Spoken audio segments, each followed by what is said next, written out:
Hey guys, it's me, Cyroform. Welcome to my video. Thank you for watching. This is how to be a streamer by a non-streamer, a video log and documentation of my journey. I'm a month into streaming, month or so, and I've learned a lot already. There's a lot of things that I can share with you guys and hopefully impart some wisdom. So firstly, I wanted to talk about why I got into streaming, and it's from a love of games. I've played games since I was young. I started off playing PC games. My family had, my mum and dad, we had a PC in the household. It was like a workstation, like a office type PC, but it could play games. And we subscribed to some PC magazines that you got kind of free trials and demos and stuff. And yeah, I absolutely loved Flight Simulator. There was a game, Space Station Simulator, that was amazing. And I adopted a love for gaming from there. I still love to game. It's still something that I enjoy doing in my spare time. But I'm at a point myself where I feel that I want to turn this hobby into a passion, right? I've been somebody that watches Twitch, watches YouTube, and I've seen people do it. I've seen people make successes of it. I've seen people maybe not make successes of it. And I think for me, I'm at a time in my life where it's like, I'm thinking, I want to give this a go. I want to give it a go. I want to put myself out there into the universe, play some games, have people watch, and hopefully make something out of it. And maybe you feel that way too. Maybe you're a gamer yourself. You're into your console games, into your PC games, and maybe like me, you've watched people online and you have seen it done, and you think to yourself, that's something that I would like to do. So yeah, I want to share my journey here with you guys and hopefully impart some of my experience and wisdom onto you.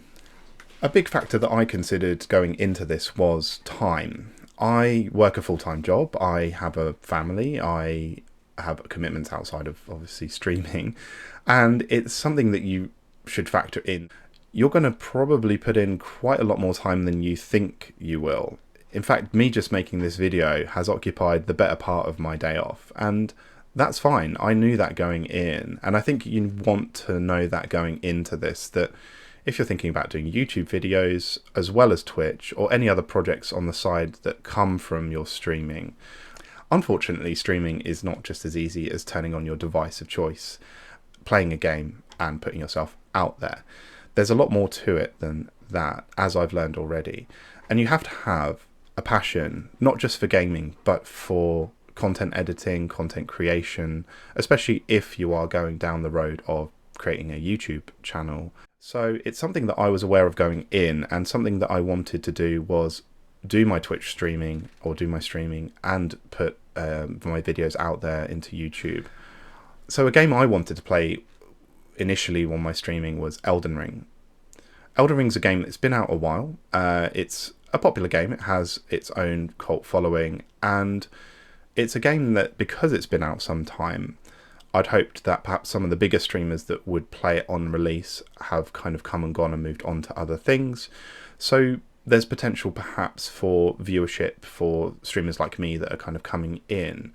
And the angle that I tried to attack it from was being a new person to Elden Ring with a little experience in previous Souls-like games. So I could kind of call myself maybe a blind playthrough, somebody that's never played the game before, never seen anything about Elden Ring beyond the kind of advertisement. So far I've invested time into Twitter and Instagram, so that's Cyroform if you want to follow me, and it's worth doing. I'm actually looking to expand into Reddit and Discord as well when I get time to set that up. But back to the concept of time, you're going to probably want to think about streaming and how often you're going to stream, but you should give yourself a day or an off day to edit videos, to manage your content, to promote yourself online. That might be evenings off that you do that, maybe late at night, early in the morning before work if you work as well. But you certainly need to and want to, if you want to grow, do that. Growth does depend on a lot of factors, as I've already learned. It's social media, what social media platforms you're on, is your content interesting, is the game you're playing of interest to people, and is the game you're playing and the angle that you're kind of coming at that from of interest to people. So are you doing a challenge mode in a game? Are you doing a timed run? Are you doing some kind of a event in that game that might be unique? And these are all things that you want to consider when choosing your game. But for me personally, I wanted to pick a game that I wanted to play. It's as simple as that. I think that's a super important factor in your choices, because you don't want to be stuck playing a game and gain a following for that game if you just don't like that game. It's senseless to me. With Elden Ring as a choice for me, it was a game that I was going to play anyway. So it was a game that I'd looked at for a while, and streaming is something I'd been thinking of and looking into for a while, and the time for me was right, so I jumped straight in, and here I am. Something I learned early on, and something that I think is really important, is that if you're going to make a schedule on Twitch or another streaming platform, you want to stick to that schedule. People that follow you are going to start relying on when you have chosen your streaming nights, and perhaps choose to log into those platforms to watch you, which is great. It's cool. It's what you want. But if you're not committed to sticking to those times, you can probably soon find yourself losing followers. So it's really important that you select days, evenings, or whenever that are going to work for you on a consistent basis, and days that you can repeat through the weeks and months. A consideration then from there is that you will perhaps not want to pick too many days, because you do need to factor in that time, as I've mentioned, for editing potential videos to put on YouTube, making thumbnails, or making clips even out of your Twitch videos to make more content. Content is king, and if you have funny moments or entertaining kind of clips that you can get out of your stream, the more you have of those, of course, the better, but you still need the time to review potentially hours of worth of content. I knew I had a moment in a video that I wanted to potentially clip, and it took me forever to find it. I can't even tell you, it took me forever to find that. So make sure that you dedicate the time, and make sure that you keep to your schedule. And if you make a change to your schedule, I would recommend to perhaps put a notification out there on social media. So the next thing I wanted to talk about here is equipment. You may already have a gaming console or PC, and that's great, but is that going to be enough for you to stream with? And is the streaming quality going to be what you want? You want to start off on the right foot, and I wanted to start off on the right foot. So I invested, I would say, heavily into equipment like a new PC. Now, it's not a top of the range PC, but it certainly cost me enough.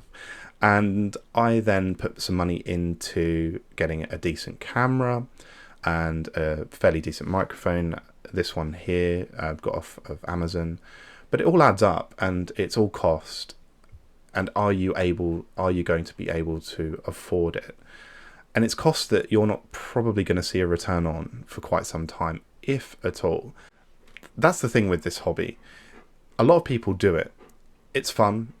It's relatively easy to get set up. But what will stand you apart? Now, I think having good equipment will help you stand out. And it's not just the physical cost.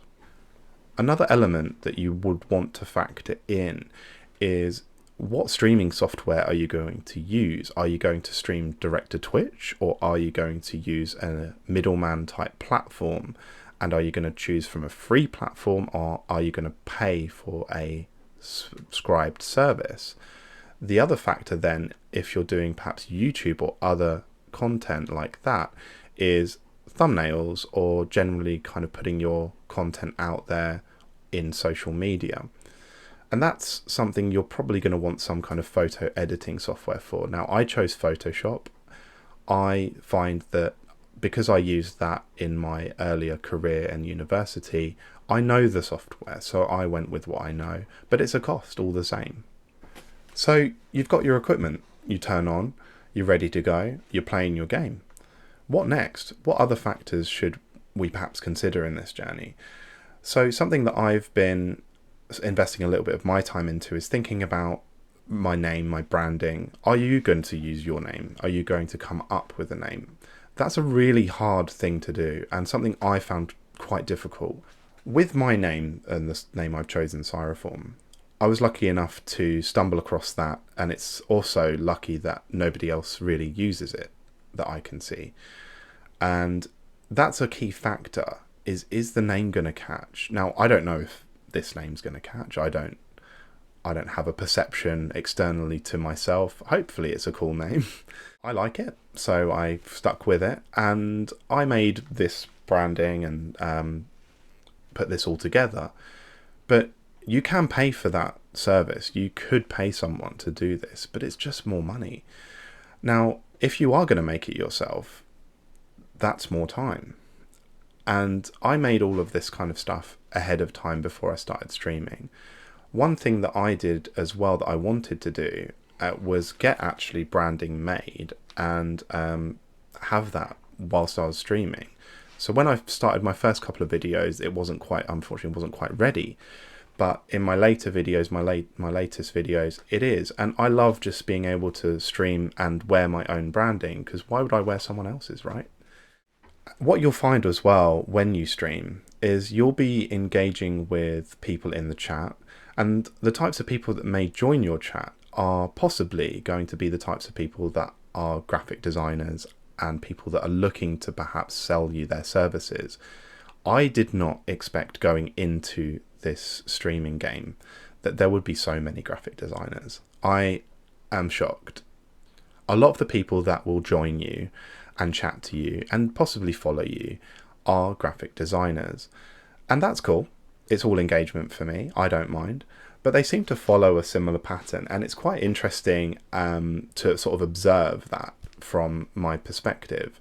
What I've noticed is that they'll join your chat, they'll probably follow you. There's, I think, a general consensus on Twitch that if you follow someone, a streamer, that streamer will probably at least say thank you and engage with you, depending on the size of the streamer and how many people are in chat. May depend on how long that chat continues, but certainly for me with a lower view account, it's easy for me to have a longer conversation.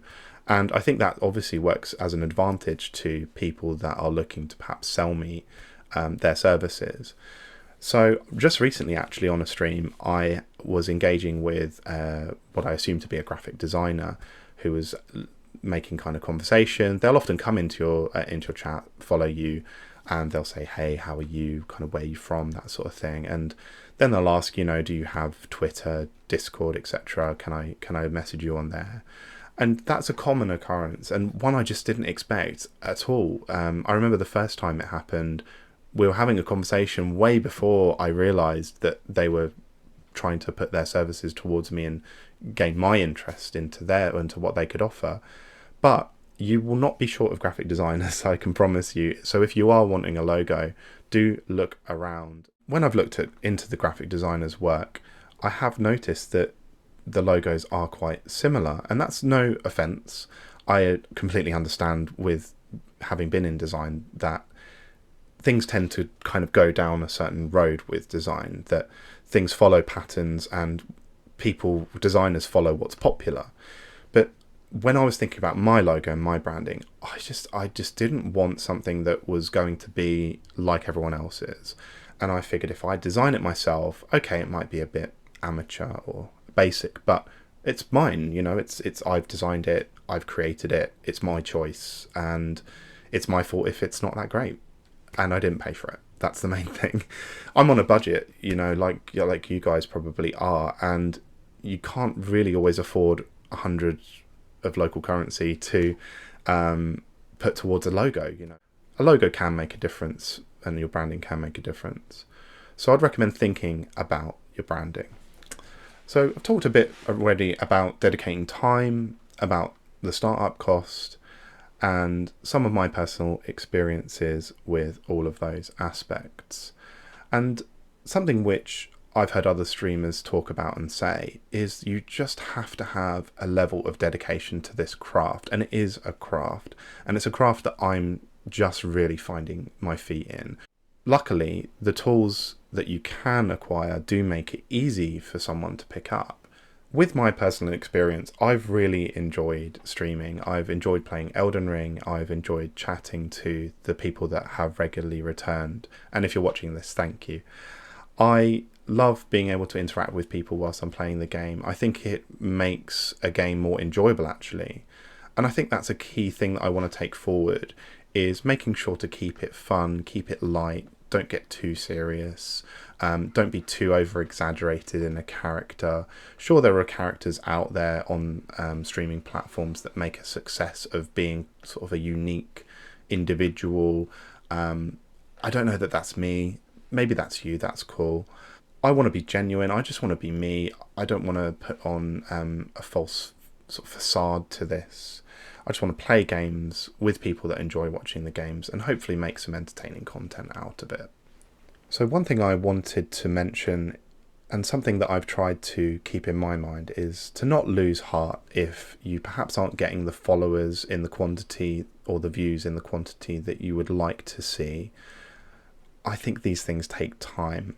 And some people grow overnight, sure. Some people go viral, but that's not the majority of people. And if you want to succeed at this, you just need to be consistent. You can't look at your numbers on Twitch or on YouTube and lose the faith. You've got to just keep your head down, make the content, be consistent, and keep your chin up and ignore it. And hopefully, eventually, the followers will come. So thank you guys for watching if you stuck with me. If you have any questions, please feel free to ask in the comments. And if you would maybe drop a like on the video or follow me, subscribe, that would be amazing. So I've been Cyroform, and I'll see you next time.